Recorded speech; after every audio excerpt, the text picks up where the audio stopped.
Fala, jovens! Sejam bem-vindos a mais um podcast do canal. Hoje eu estou aqui com uma analista CNPI, economista, contadora, membro do Conselho de Empresas de Capital Aberto, professora do Ações Garantem e tudo isso com apenas 28 anos. Estou aqui com a Luíse Barsi. A gente vai falar de mercado financeiro, ações. Então, se você é um entusiasta desse tema, fica com a gente até o final desse bate-papo. Editor, solta a vinheta.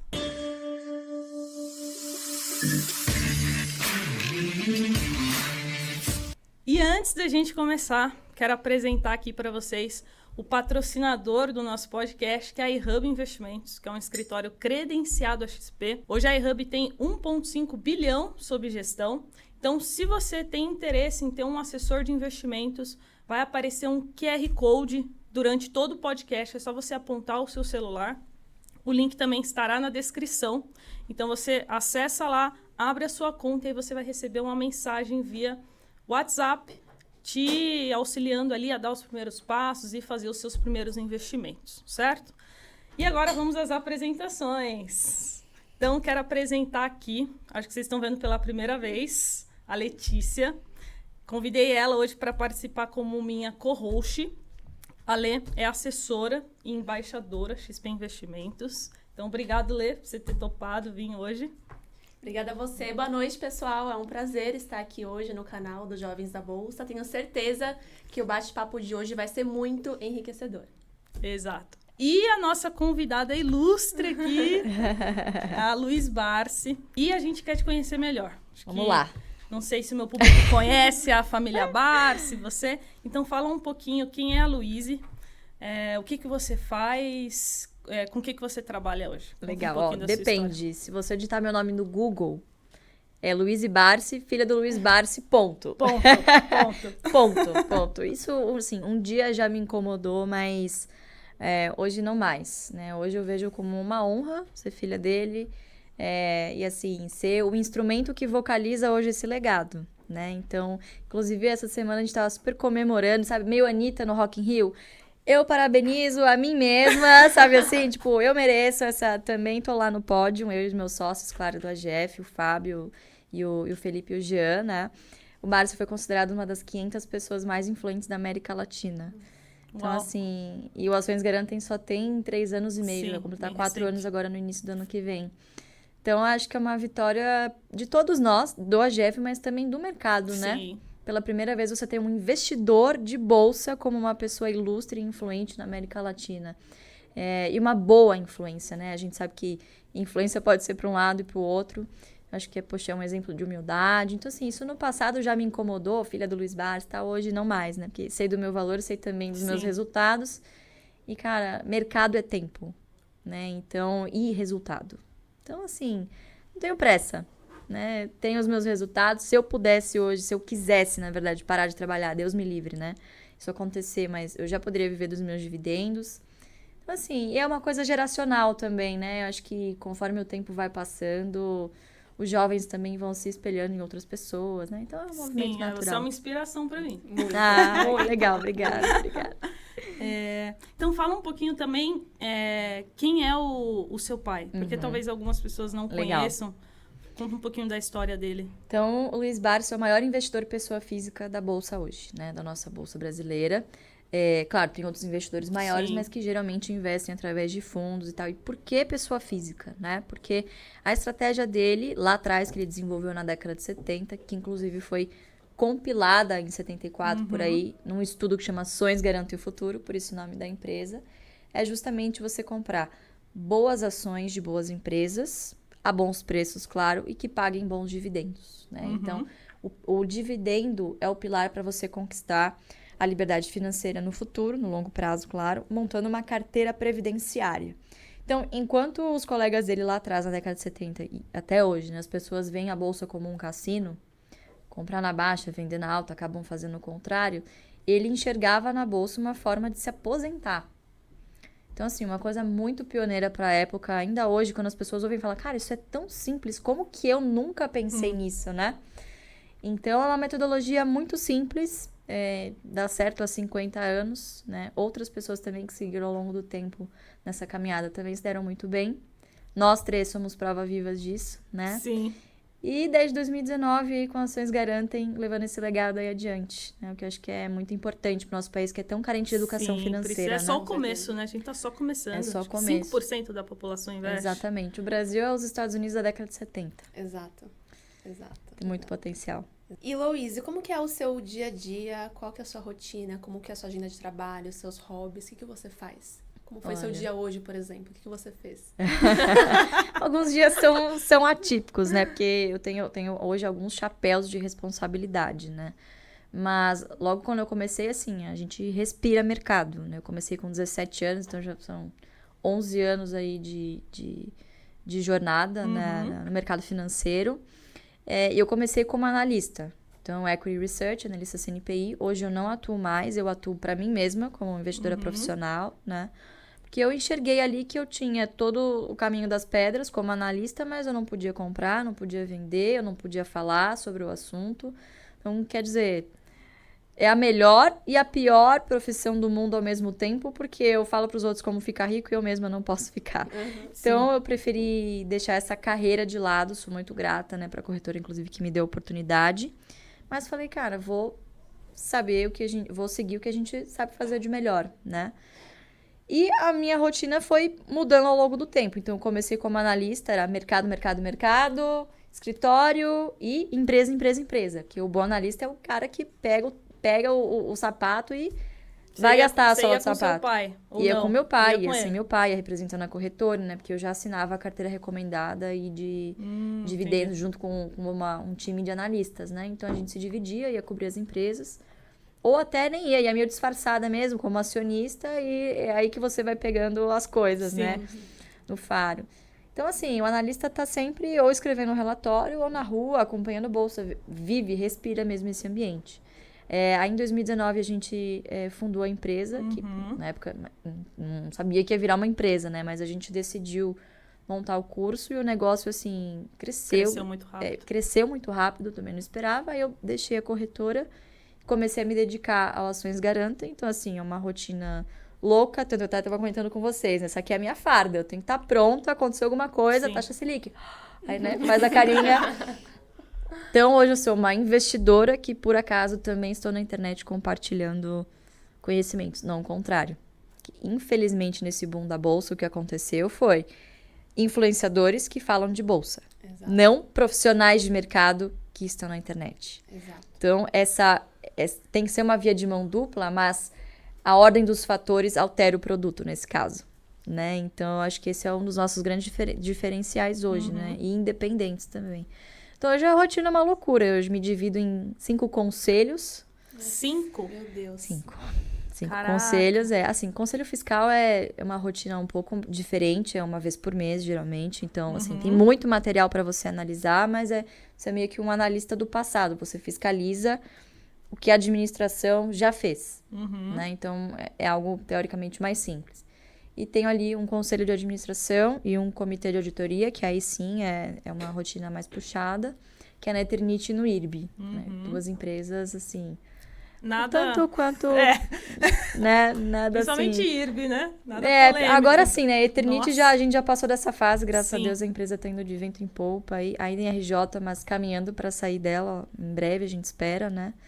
E o IRB que tá passando também por uma situação turbulenta, né? Mas mar calmo nunca fez bom marinheiro. Exato. Então a rotina é uma loucura. E aí, nos intervalos, acompanhando o mercado também. Sim, e seu pai acompanha também todos os dias? Também, todos os dias. Ele costumava ir todos os dias no escritório, hoje em dia ele já fica um pouquinho mais em casa e vai pro interior, faz uma viagem com a minha mãe, né? Então, já delegou boa parte das coisas, assim, de dia a dia pro escritório, enfim, pra mim também, que vou tocando no operacional, né? E que tempo sobra pro seu lazer, academia, como que você faz?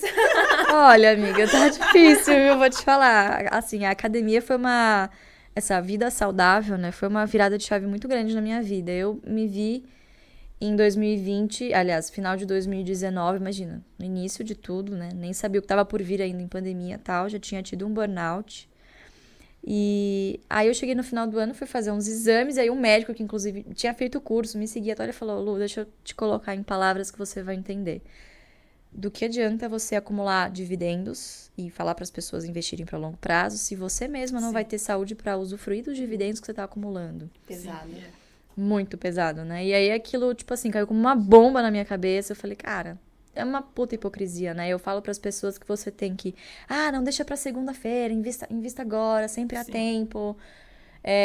Pensa no longo prazo, você tem que criar objetivos e metas de curto prazo, né? Que vão se acumulando para você atingir um objetivo maior.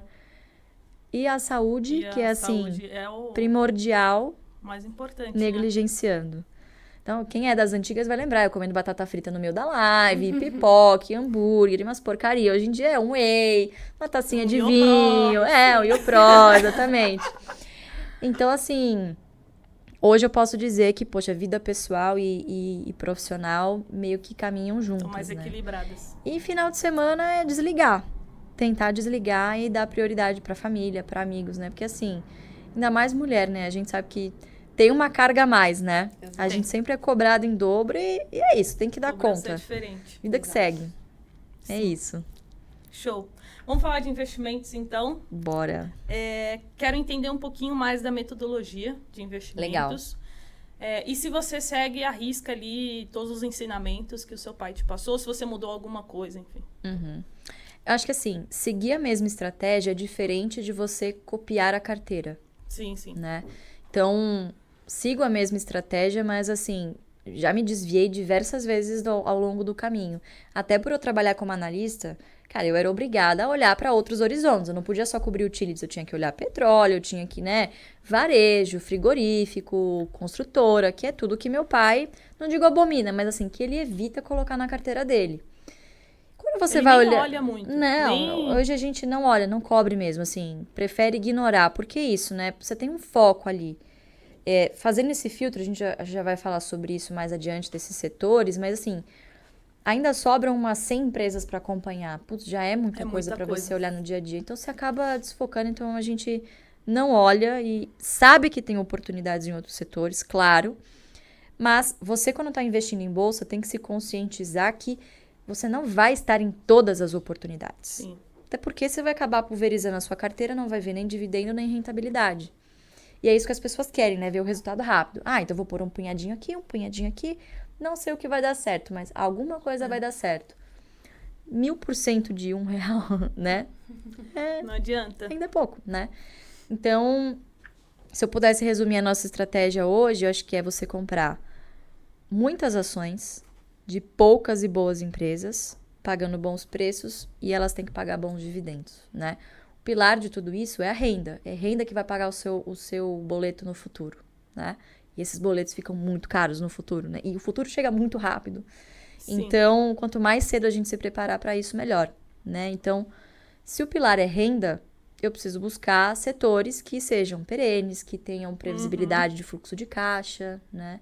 E isso acaba, obviamente, reduzindo ali o horizonte de empresas que a gente tem que analisar, o que é muito bom. Então, eu sigo, sim, a risca estratégica, porque todas as vezes que eu saí por ganância ou por achar que iam vir dividendos rápidos, sabe assim? Tipo, vou dar um exemplo, Embraer.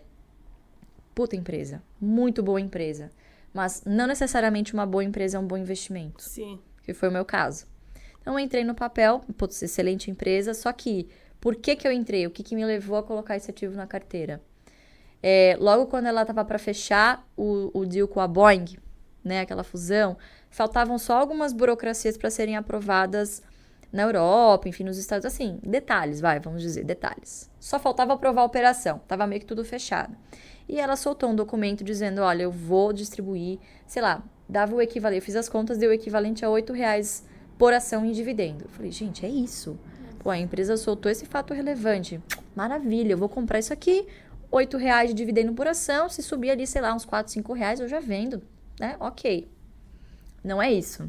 Não é dividendo a qualquer custo, não é você fazer o ranking do maior para o menor. Não é assim que funciona, né? Comprei. Bom, veio pandemia, um monte de coisa aconteceu, o papel derreteu, e eu falei, putz, eu tenho um ativo na minha carteira que eu não vou comprar mais, porque é uma empresa que eu não quero manter na minha carteira, e também outro erro que as pessoas cometem, fazer o preço médio, que a gente chama, em empresas que elas não têm intenção de fazer posição. Então, esse negócio de caiu, comprou, ele é válido, mas se você tá seguindo uma trajetória que você esteja confortável. Agora, se comprou ali um papel para especular. Depois eu vendo, vou fazer um tradezinho rápido aqui. E do nada você vira um investidor de longo prazo, não por convicção, mas por obrigação. É o que mais acontece, né? É o que mais acontece, aquelas galinhas mortas que ficam na carteira, que você fica rezando, pelo amor de Deus, para subir, para você se livrar logo. Então, hoje eu sigo o jeito Barsi de investir por convicção, porque eu já fiz muita coisa, já fiz muita cagada na bolsa também, e sei o que funciona para mim. Então, sigo a risca. Aproveitando o gancho, qual foi o pior investimento que você fez? Nossa Senhora. Você eu acho sempre que só investiu em ações, né? esse da Embraer, sim. Fundos de investimento, você nunca nem... Não, assim, eu já testei algumas coisas, eu acho que para você, não digo falar mal, mas para você criticar, para você falar o que é bom e o que não é, você precisa primeiro saber o que você não quer na sua carteira. Então, já experimentei ter fundo, já, né, previdência, já tive, mas assim, cacarecos mesmo para entender como funcionava, claro. Faz tempo isso, né? Hoje em dia não tem mais, é 100% focado em renda, em futuro e tá em bolsa, né? 100% eu digo assim, que eu considero investimento. Tem uma reserva de emergência que tá na renda fixa e não tem como fugir disso, né? Então, a gente não investe na renda fixa. Eu uso a renda fixa pro que eu preciso. E hoje tá ótimo, né? Então, hoje, para quem tá fazendo caixa, tá muito bom também a rentabilidade. Aí você tem um caixa de oportunidade. Tem um caixa de oportunidade também, que aí entra nos 5, 10% ali no máximo. No máximo. Onde você deixa tesouro? Não deixo no Tesouro. Porque o Tesouro, qualquer rebuliço, por exemplo, 2020, o Tesouro foi para... As negociações foram paralisadas. Sim. Então, não é um bom lugar para você deixar uma reserva de oportunidade. Tá. Eu deixo ou num fundo de Tesouro Selic, ou num CDB, que renda ali pelo menos, né, inflação, enfim. E o menor custo possível. Legal. Menor custo possível. Perfeito. Então, o feijão com arroz, não tem jeito. Também não me extrapolo muito na renda fixa, não. Muito bom. Vamos falar então da metodologia, né? Vamos. Do BEST, que já é BEST. super conhecido, você já deve estar cansada de explicar isso, mas vai ter que explicar de novo. Mas aqui. olha, eu não tenho vergonha de ser repetitivo, porque assim, é um público muito rotativo, né? Sim. E às vezes, olha só que legal que eu já ouvi. Lu, eu ouvi você falar, tipo, em 2019 desse tal de BEST, não dei muita atenção, mas ficou aqui em algum lugar. Perdi dinheiro pra caramba na bolsa, e aí esse ano eu falei, vou resgatar esse tal de BEST, deixa eu ver o que é. Então, não dei... Exatamente. Não, e agora tá super em alta, cara. Ações para dividendos, tá muito em alta, muito em alta. O que me assusta um pouco, eu fico um pouco assustada quando essas coisas entram em moda, porque quando entra muito agora na tá moda, todo mundo meio que procurando a mesma coisa, não é muito bom pra gente que tá comprando por longo prazo, né? Geralmente é assim. Mas basicamente, né, aquilo que eu disse, se o seu pilar é renda, você precisa buscar alguns tipos de empresas que geralmente se encaixam de setores que fazem sentido para algumas características. Então, perenidade do negócio, né? A consolidação de mercado dessas empresas, né? Por que isso é importante? O Brasil é um país que convive com a inflação, isso é histórico. Então, empresas líderes dos seus mercados, elas conseguem ter uma vantagem de preço. Elas repassam no preço esse viés inflacionário. Claro que isso não acontece para e passo, não é... a inflação veio, amanhã ela corrige, não é assim que funciona, mas quando você olha em retrospectiva, em média, ao ano, essas empresas, a maioria das empresas da Bolsa conseguiram repassar a inflação, superar a inflação, né? Porque são ativos reais. Então, isso é um debate, né? Muito... Exatamente. As ações, elas protegem da inflação. E de regra, sim. O problema é que, geralmente, o momento de maior oportunidade, justamente o momento em que a Bolsa está competindo diretamente com a renda fixa, né? Então, é complicado você... convencer o cidadão de que é muito bom você investir na Bolsa para colher um dividend yield muito superior a 14%, né, 13,75% ao ano, mas para daqui 5 anos. Sim, agora ele não quer, né? Não, ele quer agora, ele tem agora. Então, para que ele vai esperar 5 anos? Mas o que às vezes as pessoas falham em entender é que 13% ao ano na Bolsa é sobre uma base crescente, se você está em boas empresas. Sim. Né? Isso vai se compondo conforme você vai reinvestindo os dividendos. Então, hoje, se eu olhar para trás e ver o histórico, se você comparar o preço que eu paguei em algumas posições que eu tenho versus o que elas me pagaram de dividendos, que é o que a gente chama de yield on cost, né? Que é a rentabilidade do dividendo sobre o preço médio, o preço que você pagou, né? O quanto você desembolsou, Cara, eu tenho rentabilidade hoje, por exemplo, Braskem me pagou 40% ao ano, que é muito superior à renda fixa. Sim. E isso continua. Então, como eu tenho preços confortáveis, e se cair, poxa, eu estou disponível ali com os meus próprios dividendos, né, com esse fluxo constante para reinvestir, então você fica mais tranquilo, né, com esse colchão, enfim, com essa rentabilidade. Só que isso não vem da noite pro dia, isso foi construído. Eu estou investindo há quase 20 anos. Não, 20 anos não, desculpa. Não, fiz a conta errada. Foi 2008. Para tudo, gente. Para tudo. 20 anos não. Não comecei com 8, não. Foi com 14. Com 14 anos. Foi em 2008. Então, assim, tô há bastante tempo investindo, né? Então, isso é construído ao longo do tempo. Então, o BEST é isso. São aqueles 5 setores que se encaixam nessas premissas básicas. Esse tipo de empresa que a gente busca.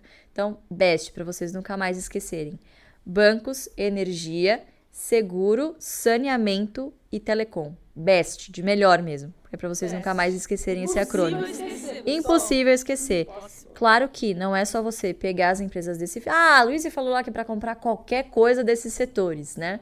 Aí você vai e me compra uma Oi, por exemplo, que tá no BEST, mas, obviamente, né, tenham, né, parcimônia, obviamente, analisem as empresas, mas são bons setores para se começar, pelo menos. Acho que as pessoas confundem muito. Ah, beleza, é a longo prazo, então vou comprar qualquer preço aqui, porque é só comprar, eu não vou vender. E acaba se esquecendo que, eu acredito que para vocês preço importa. Sem dúvida.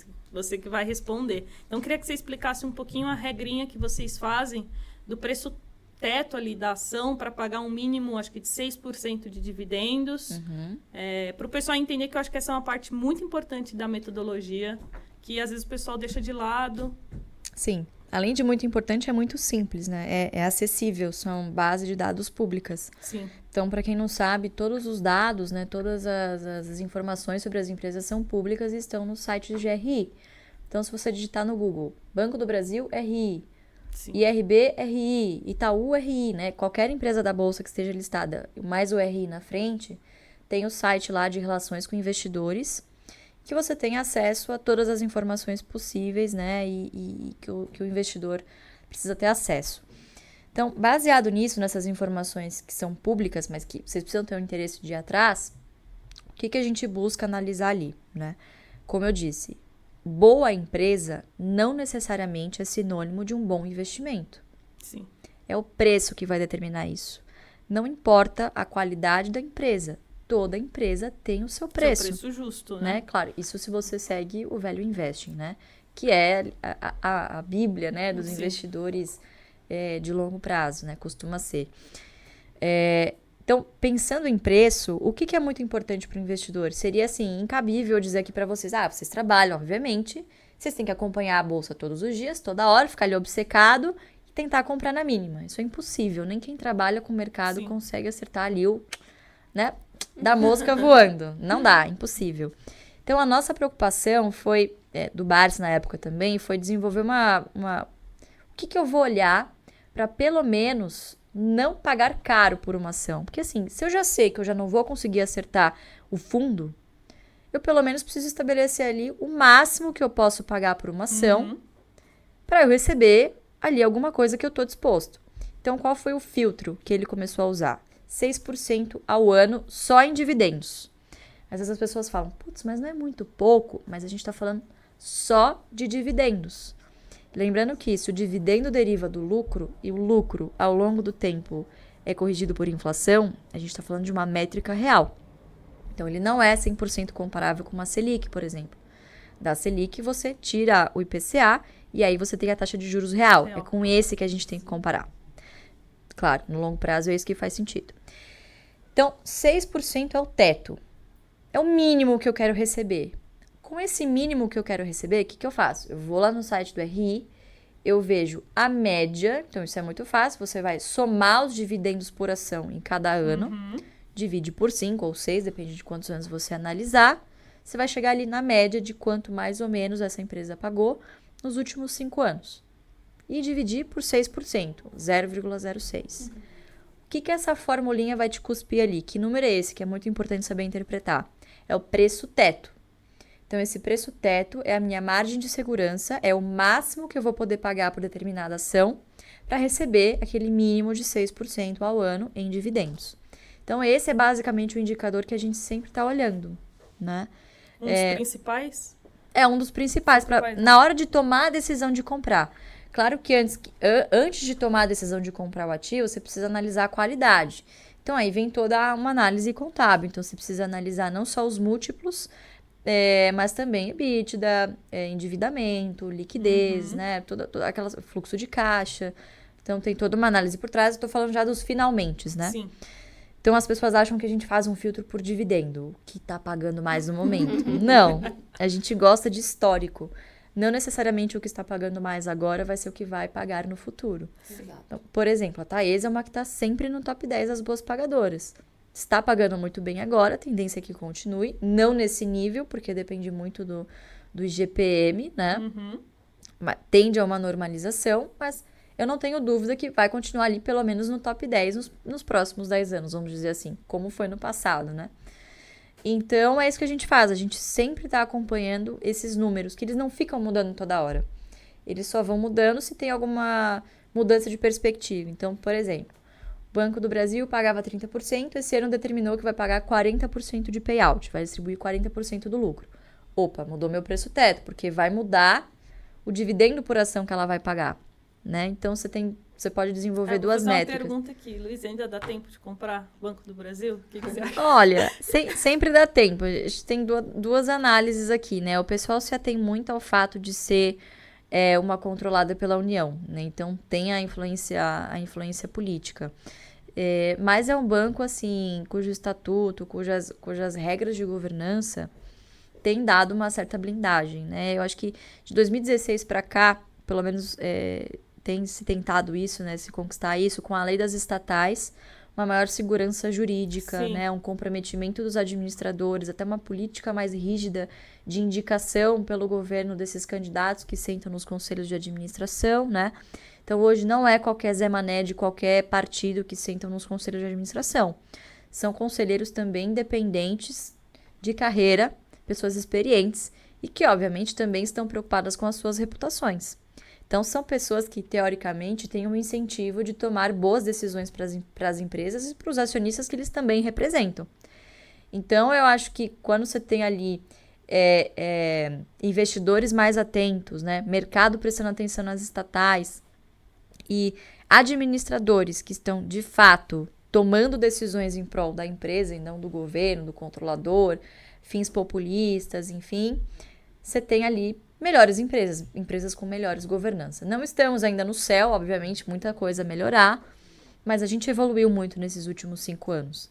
Vide, por exemplo, o que aconteceu com a Eletrobras, né? Sim. E toda a agenda de privatização que está um pouquinho engasgada. Aos poucos, mas aos poucos a gente está evoluindo. Mas, poxa, quanto tempo a gente já não fala de privatização de Eletrobras, né?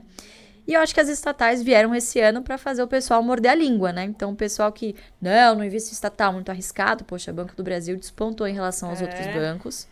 Eletrobras também, bom, agora é privatizada, mas o governo ainda tem uma boa parcela das ações, então podemos dizer que tem forte influência. Você tem aí empresas estatais, Petrobras também, que também despontou. Então, você tem aí empresas estatais que, poxa, estão ali no top 20 do Ibovespa. Sim. Banco do Brasil, então, é o seu favorito? Eu gosto muito. Acho que, assim, em termos de oportunidade de preço, hoje, neste preço, eu gosto mais de Santander. Mais Santander? Eu gosto, Acho que a disparidade, a assimetria de preço ficou hoje um pouquinho maior. Se você olhar, de novo, né, o passado, a média dos dividendos que o Banco do Brasil pagou, você talvez não compraria.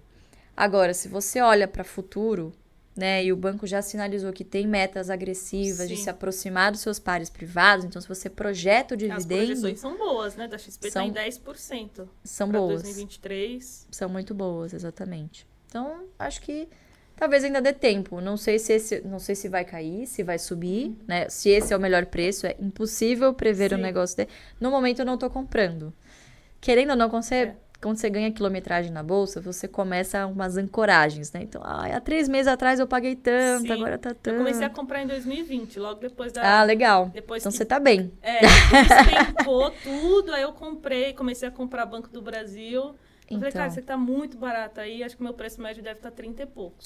Não, mas dá uma dor no coração pagar É. 40 agora, Aí né? agora Então, tá assim, tão caro, eu fico pensando, e aí, compro, É. não compro? não acho que tá caro, mas assim, já vimos preços melhores Sim, há você não acha muito que tem tempo. assimetrias. E, Acho que hoje tem assimetrias maiores. e Taesa, porque Taesa, os últimos anos, não pagou nada. Nada não, né? Pagou bem pouco. Não, desculpa. Taesa não. Itaúsa. Itaúsa. Itaúsa. O que você acha de Itaúsa? Que vale a Não, pena acho que assim, por conta dos dividendos? é normal que ao longo do caminho as empresas vão ajustando as velas, né?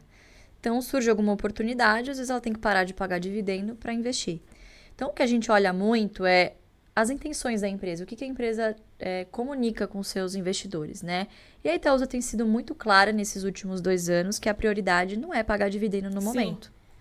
Que os próximos 5 anos vão ser bem, tipo assim, 1 centavo, 2 centavos, que é o que ela está pagando hoje. Então, acho que hoje temos melhores oportunidades do que Itaúsa, sinceramente. Tá, com foco. Pra quem? Com foco em empresas que já estão pagando dividendos. Porque assim, aí vamos supor que daqui a 5 anos ela encontre outro bom investimento, porque ela já deixou muito claro que quer ser uma holding pura. Sim. A molde de Cozão, vamos comparar, não sei se dá para comparar muito mais com a Berkshire, por exemplo. Então, é uma holding cujo métier é investir em outras empresas. Não necessariamente ela vai distribuir bons dividendos no futuro, né? Então, acho que assim, a estratégia hoje é bem clara, não vamos pagar bons dividendos, nossa prioridade é diversificar os nossos investimentos aqui no portfólio, porque ainda está muito dependente de Itaú. Então, eu acho que por uns bons anos ainda, eles vão optar por fazer isso. Então, assim, se o seu objetivo é um e a empresa decidiu caminhar para outro, não tem por que isso ficar na carteira, né? Então, ele acabou vendendo no ano passado, Itaúsa. Entendi. Então, hoje não tá pelo menos na minha, não tá na minha mira. Fiquei curiosa aqui. Você opera derivativos? Sim, tenho derivativos, mas eu uso ele para os fins que eles foram criados. Então, por exemplo, o termo, ele foi criado para você comprar a prazo. O que geralmente o pessoal faz, né, usa para se alavancar, eu também me alavanco, mas o que eles fazem, geralmente, né? Aprendem que a termo você não precisa tirar dinheiro do bolso. Sim. Então eu vou comprar isso aqui a termo e quando chegar daqui um mês, ou enfim, você determina o prazo, né? Consequentemente, quanto maior o prazo, maior a taxa também. Então, e hoje tá muito caro você fazer termo, então você tem que ter certeza do que você quer. Então, o cidadão chega na bolsa e descobre que ele, ao invés de comprar 1.000 ações, ele pode comprar 10.000. Sim. Ele só tira 1.000 do bolso. Só que ele fica torcendo, né? Rezando lá todo dia pra essa ação subir. Sabe assim? Assoprando. Vamos. E aí, de repente, cai. E ele se esquece que existe um negócio chamado margem de garantia. Né? Que ele precisa ter lá X% do patrimônio em garantia na corretora, que é, obviamente, a área de risco vai cobrar isso do cliente. E ele se esquece dessa informação. Que se cair, se der tudo errado nos planos dele, ele vai ter que tirar o dinheiro do bolso e pagar esse prejuízo. Então, eu uso termo e uso opções para me alavancar e para comprar papéis. Então, se eu acho que tem hoje uma boa oportunidade, mas, poxa, meu dividendo vai cair daqui uma semana ou daqui um mês, eu compro a termo com a intenção de pagá-lo. Se cair, não tem problema. Assim, eu já fiz um melhor negócio do que se eu tivesse comprado à vista. Esse é o pensamento. A mesma coisa com as opções.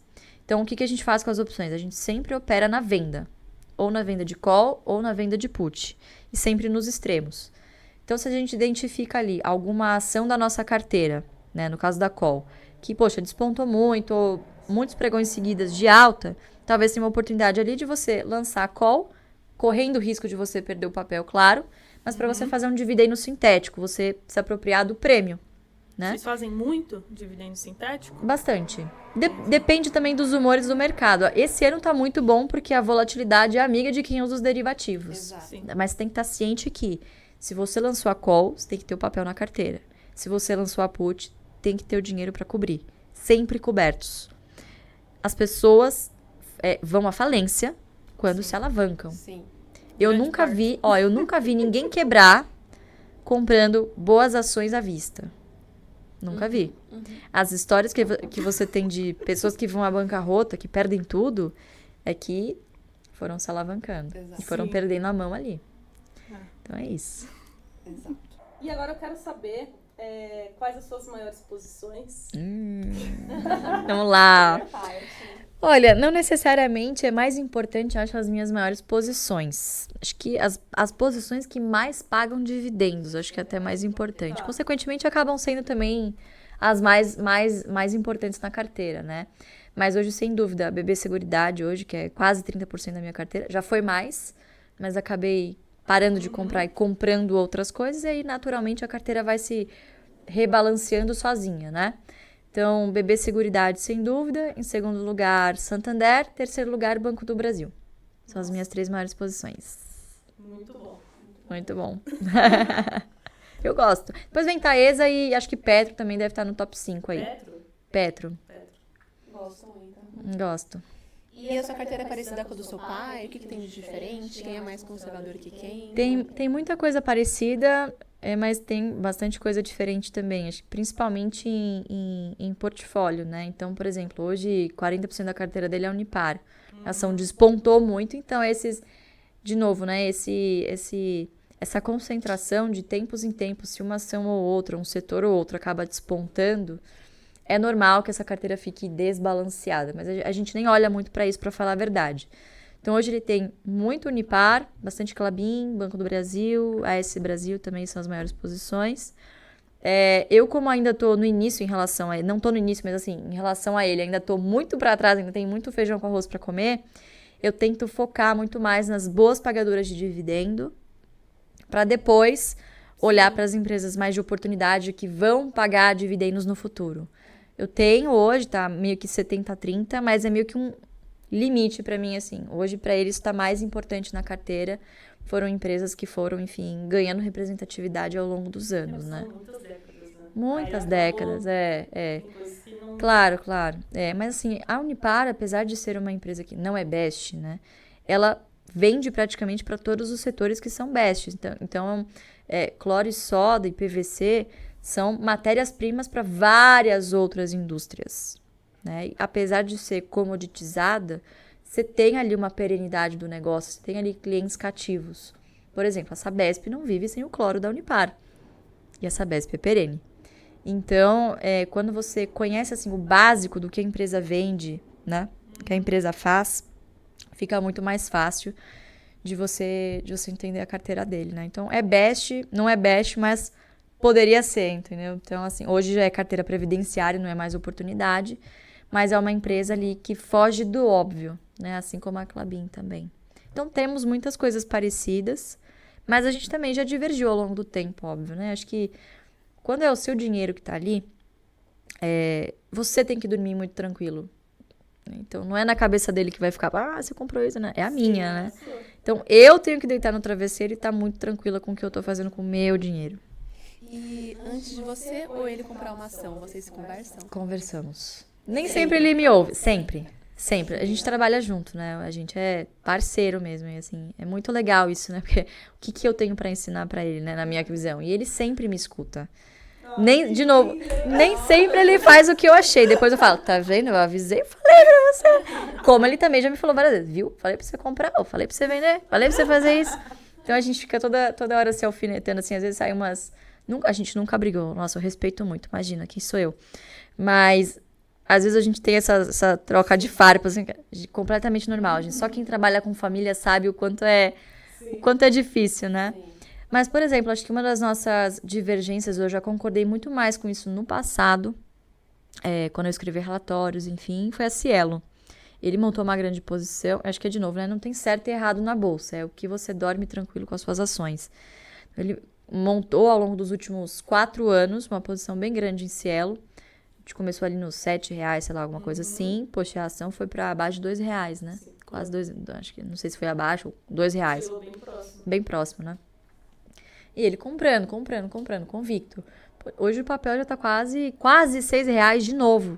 Foi o preço que ele começou a comprar lá atrás. Então, assim, quando você faz as coisas com convicção, ele foi baixando o preço médio dele. O preço médio dele chegou perto ali dos R$3. Então, hoje, poxa, tá com um ganho bem representativo na carteira. E lá atrás, eu também, não sei, acho que tá meio exagerado esse movimento, tal. E aí eu fui pra China, no final de 2019. E a hora que eu olhei, aqui não tinha nem chegado o QR Code ainda, 2019. Ninguém comprava por QR Code ainda. Não tinha. 2019, acho que não. Não tinha.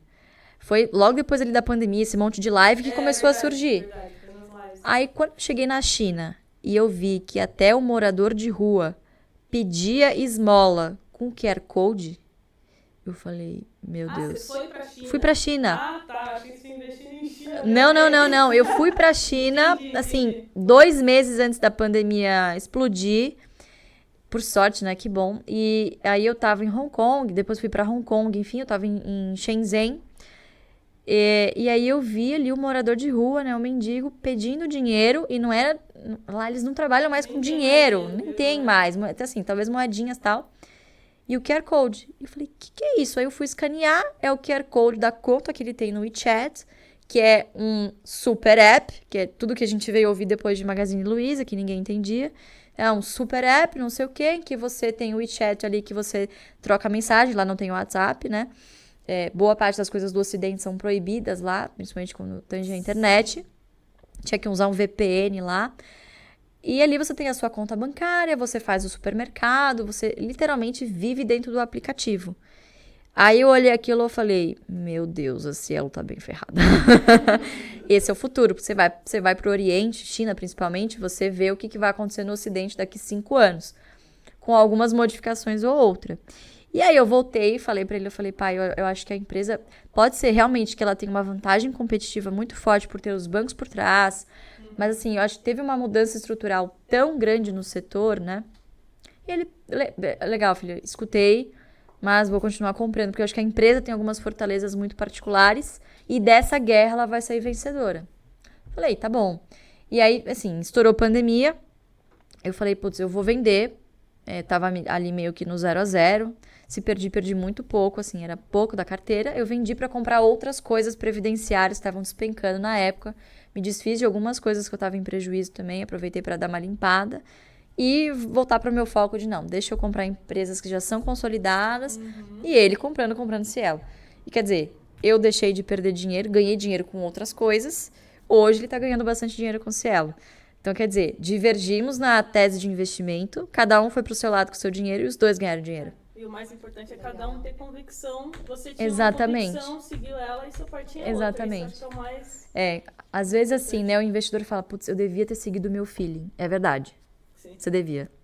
Porque é aquela vozinha da consciência, do anjinho conservador que tá ali falando pra você, né?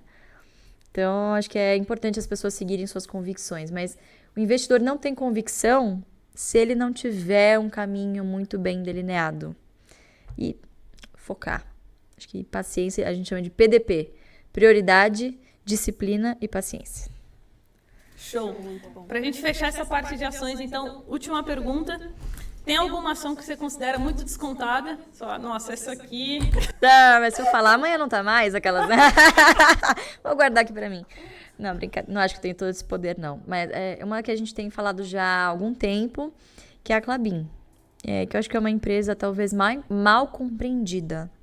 Apesar dela se enquadrar no setor de papel e celulose, claro, ser uma exportadora de celulose, ela é uma empresa que tem muitas vantagens competitivas em relação aos seus pares, tanto aqui quanto internacionalmente. Então, o primeiro deles, que eu acho que é uma das maiores das fortalezas, é a verticalização. Então, ela possui o controle hoje desde a semente que ela desenvolve, que ela precisa que os eucaliptos tenham um padrão para que aquela celulose siga um padrão de qualidade, desde a semente até as florestas, a celulose, o papel e a embalagem. Então, são os 4 grandes segmentos que a empresa atua.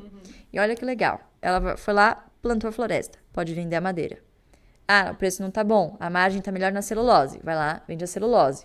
O preço da celulose caiu? Legal, vende menos celulose, beneficia o produto na cadeia, né? Quer dizer, agrega valor, transforma em papel, Sacraft, papel cartão, LPB, que é Tetra Pak, né?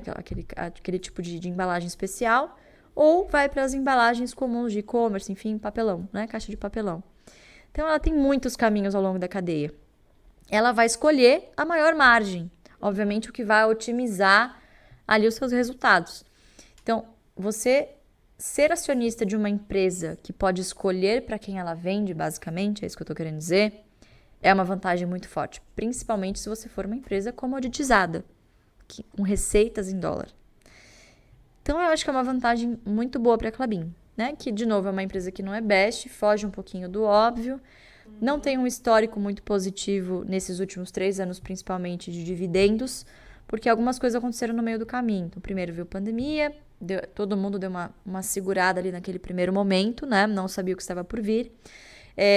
Depois, o câmbio subiu bastante, então, efeito cambial, apesar de não ser caixa, ele afeta o lucro. E a empresa não tinha, naquele momento, uma política de hedge. Então, 2020 e 2021 foram anos meio ali minguados de dividendo. Mas a empresa parou de pagar circunstancialmente. Ela nunca virou e falou para o acionista, vou parar de pagar. Não. Ela tem uma política muito bem definida, que ela é X%, não vou lembrar agora, mas acho que é 30% do EBITDA. Então, é uma métrica muito fácil e que é uma métrica operacional. Ela precisa olhar o EBITDA justamente por isso, né? Quando você olha para trás, o lucro tem um comportamento errático por causa do efeito cambial. Então, com essa política baseada no EBITDA e sabendo que a empresa tem ali a intenção de pagar dividendos, aí sim eu acho que agora o investidor começa a ter uma melhor visibilidade do potencial da Klabin como uma boa pagadora de dividendos. Eu já tive Klabin no passado, eu acabei vendendo no início de 2021 por essa falta de visibilidade dos dividendos. Então, de novo, não tinha ainda uma política de hedge. A empresa estava com um prejuízo acumulado grande no PL. Então, mesmo que você seja uma máquina de imprimir dinheiro, você não pode contabilmente distribuir dividendos se você tem uma conta ali de prejuízo acumulado no patrimônio líquido. Não pode. Então, precisa esperar zerar essa conta, que ela zerou agora no terceiro trimestre do ano passado, quarto tri, não lembro, e voltou a pagar dividendo agora. Então, agora que o preço da ação está melhor, eu estou olhando para ela de novo e, se Deus permitir, vou comprar para não vendê-la, né? Espero. Estou aguardando um preço de entrada aí. Sim, então tá aí, pessoal, Klabin. Estudem depois. Estudem. Não comprem só porque eu falei. Estudem porque eu falei. Diferente. E agora? Agora vamos tentar as perguntinhas aqui, né? Vamos Ai. pessoal de Luiz. Arquivo confidencial. Luiz, encerrou o pregão. Fim de semana, o que você gosta de fazer? Menina, ultimamente Netflix. A gente ia perguntar isso. Não. Balada ou Netflix? Ultimamente o Netflix. Assim, de vez em quando dá louca e dá vontade de uma balada. Eu prefiro muito mais barzinho, sentar com os amigos, conversar, tal, do que ficar em pé. Assim, me dá uma cadeira. Tá sabendo alguma série no Netflix? Cadeira, amigos e banheiro. É isso que eu preciso hoje, né? Deixa eu ver. Ah, tô assistindo Casa do Dragão. House of Dragon hoje. Tá. Sou viciada, sou bem nerd mesmo. Adoro Game of Thrones. Aí quando eu falei, yes! Maravilhosa. HBO. Ah, no HBO. É mais Vou dar uma ficção, olhada, enfim. Vou dar uma olhadinha. Boa, né, meninas? Boas. Eu gosto, é o que eu tô vendo hoje. Acabei de terminar a série do Uber, esqueci como é que chama, mas tá no Amazon Prime também, muito legal. Uber? Que conta a história do nascimento do Uber. Legal. Muito legal, uma boa dica. E no Netflix também, vamos variar os canais aqui, né? E no Netflix também, acabei de assistir a... Ai, caramba.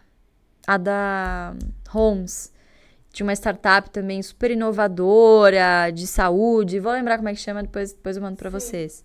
Muito boa também, recomendo. Tá na moda agora, né, essa série sobre startups e tal, bem legal. E tem a WeCrash também, nossa, máquina de séries, né? WeCrash que conta a história do WeWork.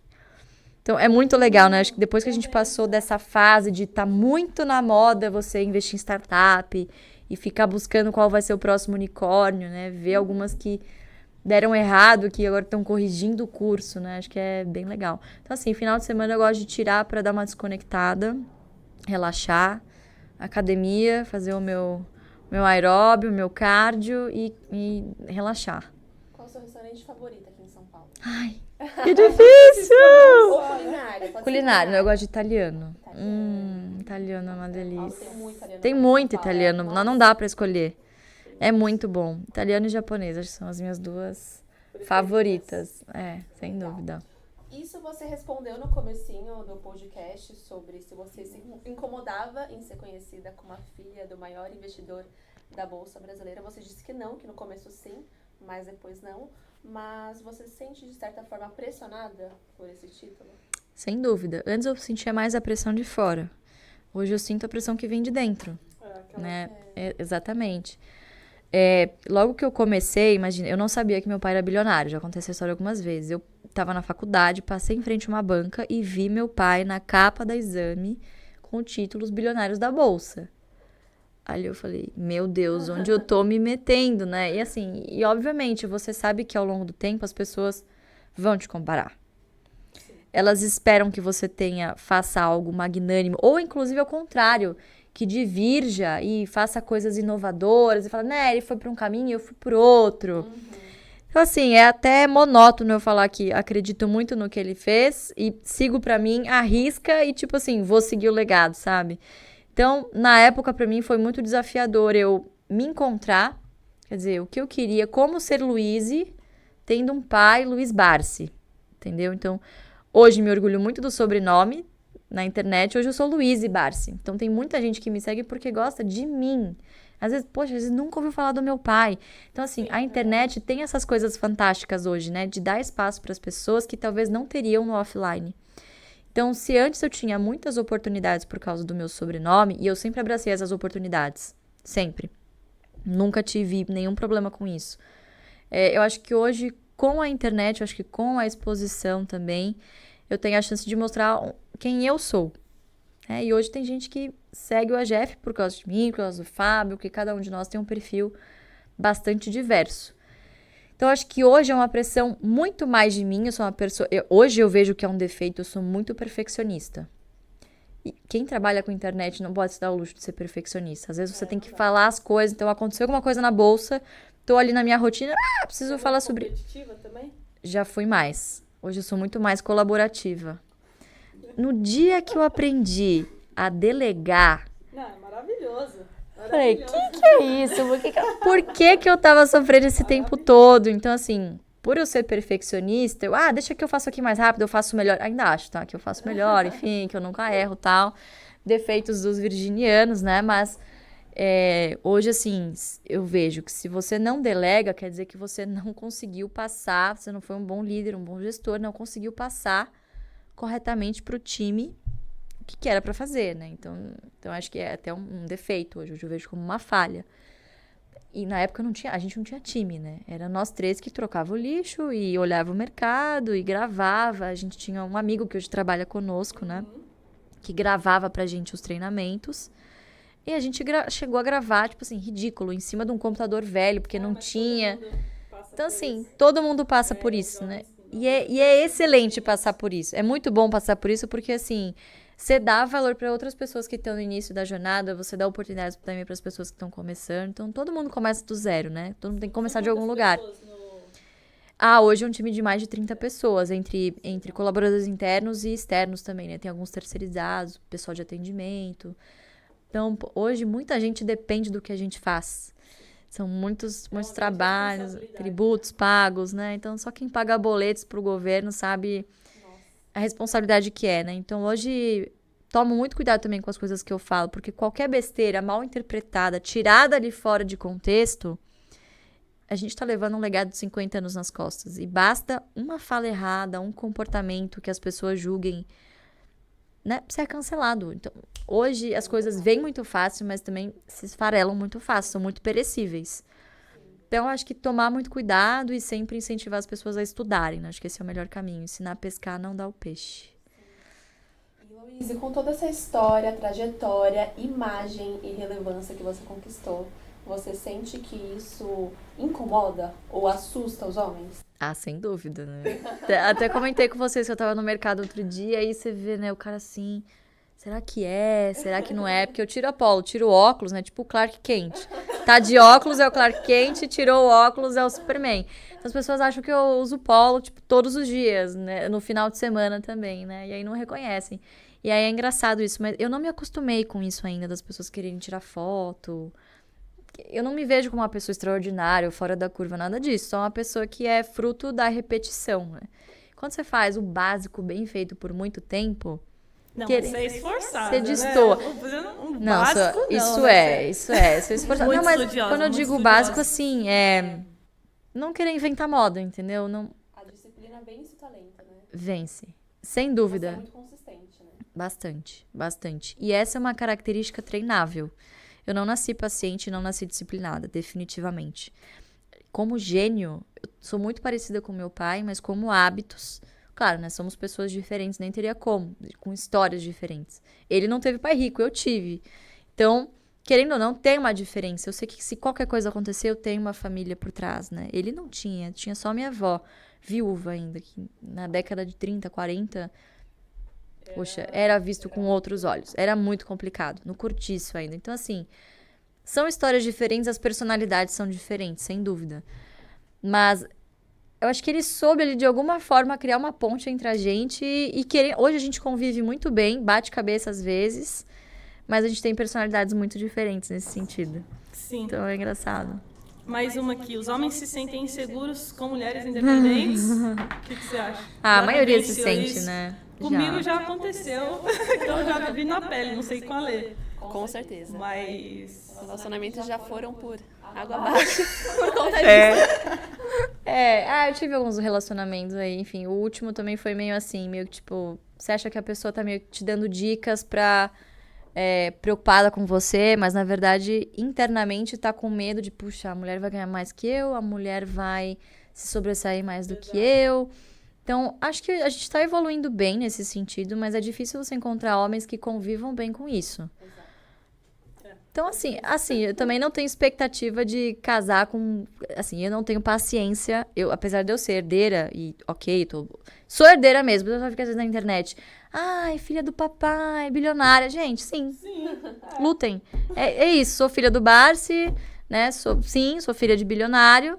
E é isso, é a minha vida. Eu nasci assim, não vou lutar contra isso. Mas a maioria não pensa assim. Então, são pessoas que às vezes não têm um propósito, não se encontraram ainda, vieram com tudo pronto, assim como eu vim, mas não sabem o que fazer com isso. Como dar um direcionamento para isso, como levar isso adiante, levar isso com orgulho. Se envergonham da família que vieram, da história.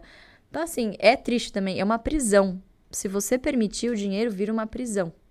E parece que a massa da população, às vezes, muitas pessoas, né, muitos brasileiros atacam de forma muito... exato. Tem dinheiro, cara, lucrar, assim, se você né? lucrou, exato, assim, com ética, não tem problema você ser rico. Exato. E fazer sua parte. Ser solidário ao próximo, se importar com as pessoas, não é só você distribuindo dinheiro. Então, poxa, já fiz trabalho voluntário, acho que faço menos do que eu poderia fazer, faço minha culpa, assim, pela rotina de trabalho, mas quando eu puder, eu quero me dedicar mais a isso, causas sociais, enfim, não só com doação, mas doar o seu tempo, que é uma coisa que não volta, né? E acho que também, de uma certa forma, participar de podcast, tá sempre... Sabe, doar o seu tempo. Eu poderia muito bem, não quero ir nesse podcast aqui, só vou no de fulano, como muita gente faz, vocês sabem. Pra atingir o máximo de pessoas possíveis, né? Porque uma pessoa que você influencia, que influencia a outra, você cria uma corrente... Pode mudar. Isso muda vidas. Então, acho que tá na internet e receber esse tanto fluxo de gente por dia... com opiniões sobre a sua vida, assim, é uma fração da sua vida, mas as pessoas te julgam por aquilo que você posta. É difícil lidar com isso. Acho que ultimamente eu tenho, não lidado mal, mas assim, tem me feito mal ultimamente, assim, o número de pessoas, sabe, coisas negativas. Contrata alguém pra bloquear esses comentários, sabe? Porque senão a gente pira, começar a ler tudo aquilo, um monte de besteira. Então, enfim, e aí imagina, né? Às vezes os caras podem pensar, não, só com quem ela vai se relacionar são os herdeiros, príncipes, não, imagina. Então, nada a ver, assim, acho que agora é difícil, né? Mas eu sempre busco valorizar muito as relações com pessoas que me conhecem, Luíse mesmo, e que não estão nem aí pro que eu tenho, pro que eu posso prover, né? Assim, porque as oportunidades que as pessoas possam ter por estar perto de mim. E o meu radar pra isso é muito bom. Depois de apanhar algumas vezes, hoje é muito bom. A gente vai desenvolvendo. Uma pessoa ter ambição e propósito pra você é mais importante que sem de dúvida. onde veio. Porque uma pessoa com propósito, ela tá bem encaminhada na vida. Sim. Ela vai achar um jeito de ganhar dinheiro sem fugir do propósito dela. que era a minha grande dúvida, né? Poxa, eu quero ganhar o meu dinheiro, mas eu quero levar o meu legado adiante. E aí, me encontrei no que eu faço hoje. Mas por um bom tempo eu penei, eu falei, o que eu posso fazer, né? Eu também sofri um acidente em 2017 que, assim, mudou a forma como eu via a vida, né? Então, tava ali focada no trabalho, tal. Aí, de repente, eu sofri um acidente muito grave, fiquei 6 meses acamada, eu fui atropelada. E, assim, me afastei de amigos, que eram pessoas da balada e que, assim, não foram me visitar uma vez, não ligaram pra saber como é que eu tava. Nossa. Mas, assim, você não via um interesse verídico Genuíno. ali, entendeu? Genuíno. Então, me afastei de muita gente, comecei a pensar muito nisso, sobre propósito, o que eu posso fazer. Se eu morresse ali naquele momento, quem ia lembrar de mim? Só meus pais. Putz, é muito, sabe, é muito pesado, é muito triste. Então, ali com 23 anos, eu já tava pensando, que marca eu posso deixar no mundo? Só que não tem a ver com meu pai, mas, poxa, ganhar o meu dinheiro, a minha independência, né? E fazer tudo isso com um propósito. Então, eu acho que, sim, para uma pessoa se relacionar, não digo só namoro, mas amizade. Pessoas com um propósito e que gostem de trabalhar, que tenham ambição. Ambição é diferente de ganância, né? Então, dito isso, qual o homem ideal para Louise Barsi? será que nasceu? Que exigente! Meu Deus, que menina exigente. Não, mas eu acho, assim, características que eu prezo muito, né? Humildade, ambição e deixa eu ver o que mais. Acho que... Mais de 1,70 m? Preferencialmente, né? Assim, a beleza, né? A gente... Essa pessoa é bonita por dentro, né? Aquele papo. Não, mentira, gente. Mentira. Emagreci 28 quilos. Eu quero alguém que também, assim, foque na saúde. Eu acho que mais importante, tenha Deus em primeiro lugar e a família também. Porque acho que você só conhece uma pessoa quando você vê como ela trata os pais dela, a família dela. Nossa, até arrepiei. Não é verdade? Isso. E assim, Deus em primeiro lugar sempre. Então é isso que eu penso hoje, que eu priorizo. Sensacional. Fica a dica aí, pessoal. E pra finalizar aqui a sequência de perguntas, o que te faz levantar da cama todos os dias e fazer o que você faz? Qual o seu maior sonho? Sonho. Caramba. Eu acho que as pessoas se conscientizarem que existe mais do que um caminho do que depender da previdência. Esse é assim, eu acho que é uma utopia, não sei se a gente gostaria muito de conquistar esse objetivo, assim, de mostrar para as pessoas que se elas não cuidarem do futuro delas, o governo não vai fazer por elas. Então, acho que a gente ainda deposita uma crença muito grande de que lá na frente o Estado vai prover para mim, eu vou ter ali uma seguridade social, eu vou viver com aquilo lá mesmo, vou guardar uns trocadinhos ali.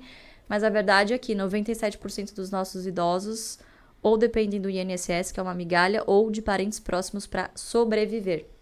Mais da metade deles, principalmente depois da pandemia, tiveram que trabalhar ou voltar a trabalhar para ter um complemento de renda. Então, quer dizer, estão aposentados peronomútil, né? Não estão curtindo a vida como os livros, como, né, a teoria do ciclo financeiro, ciclo de vida financeiro, Modigliani, quem é economista sabe, preconiza. Que, você corre riscos quando é jovem, ali nos 30, 40 anos já vai ficando mais conservador. E quando chega ali na idade de se aposentar, fica só na renda fixa, só recebendo os dividendos, fundo imobiliário, enfim, e vai viver a vida. Esse não é o nosso retrato. Esse não é a nossa realidade. E a gente pode mudar isso, né? Acho que demanda tempo, de novo, uma questão geracional. Eu acho que os jovens hoje estão cada vez mais antenados, têm acesso à informação. Sim. Então, hoje não é mais falta de tempo, é prioridade, é falta de prioridade. Então, acho que precisa alguém ali, acorda, meu filho, vamos trabalhar, vamos poupar. Vamos sair do TikTok. Exato. Exatamente. Eu duvido que se você não pegar ali no seu celular, no iPhone, Android, enfim, que fala, né, X tempo no Instagram, X tempo, né, tantas horas no TikTok. Pega meia hora por dia dessas 3, 4 horas que você passa, somando no dia que você passa em rede social, e vai estudar um pouquinho ali, né. Às vezes as pessoas querem ir de 0 a 100 muito rápido, principalmente o jovem, né? Quer ver ganho rápido. Mas eu quero um carro rápido, eu quero uma casa rápido, eu quero viajar rápido, eu quero tudo pra amanhã. Mas falta prioridade. Então, priorize aquilo que é importante pra você. Acho que é isso. Perfeito. Bate bola pra finalizar. Bora. Bancos ou elétricas? Se tivesse que escolher. Elétricas. Elétricas. Banco do Brasil ou Itaú? Banco do Brasil. Balada ou Netflix? Netflix, com certeza. Lula ou Bolsonaro? Bolsonaro, com certeza. Engie ou Elete? Bom, vou falar que eu tenho, Elete. Elete. Small caps ou turnaround? Turnaround. É isso. É isso? Muito bom. Ai, É meu isso. Deus. Curtinho, rapidinho. Acho que quem quiser conhecer o nosso trabalho, tem muita coisa gratuita de verdade na internet. Então, todas as quintas a gente tá no YouTube com o Pregão AGF, que é um quadro nosso ao vivo, fazendo perguntas e respostas mesmo, um bate-bola legal, conversando sobre mercado. O canal é Ações Garantem o Futuro, todas as quintas às 18 horas. Tem o Instagram também, que é @açõesgarantem. Tem o meu pessoal, que é Luiz Barsi. E semana que vem a gente tá com um evento muito legal, que é um workshop que chama Dividendos Garantem o Futuro. Que a gente tá para abrir as inscrições da turma 11 do Jeito Barsi de Investir, que é o nosso carro-chefe aí. Então, para quem quer fazer o curso, vai abrir semana que vem. Para quem quer conteúdo gratuito, tem toda semana coisa nova, coisa bastante atual, debates, que eu acho que é importante a gente também promover esse conhecimento. Sensacional. Tá, obrigada, gente, meninas. ela é uma aula de verdade. Ela é isso mesmo. Sim. Que legal. Obrigada, Luísa. Legal, gente. Obrigada, meninas. Foi um prazer. Lê, Me chamem mais vezes, eu venho. Pode deixar. Lê, obrigado por Obrigada ter a você, participado. E até a próxima, pessoal. Até a próxima. Tchau. Obrigada.